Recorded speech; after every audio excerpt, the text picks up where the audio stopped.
జన్మనిచ్చిన పేగుబంధానికి ఓ అపురూపమైన అనుబంధం ఇలా కన్నీటి పర్యంతంగా కలుసుకోబోతుంది.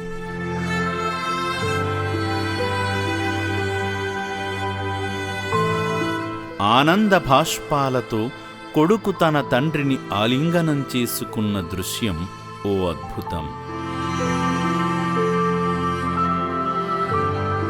ఆ పెద్దాయన మతిని కోల్పోయి ఇంటి నుండి వెళ్ళిపోయాడు.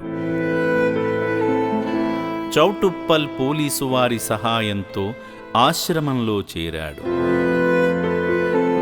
జాడ తెలియని కుటుంబం తన కోసం వెతకని ప్రదేశమంటూ లేదు. అమ్మా నాన్న అనాథ ఆశ్రమం తాను చేరిన నాటి నుండి కనురెప్పలా కాపాడుకుంది. పుణ్యలింగేశ్వరుని పుణ్యవరప్రసాదం వల్ల తిరిగి ఇంటికి చేరబోతున్నాడు. తన తండ్రిని తిరిగి క్షేమంగా అప్పజెపుతున్నందుకు ఆ పెద్దాయన కుటుంబం ఆశ్రమానికి కృతజ్ఞతలు తెలుపుకుంది.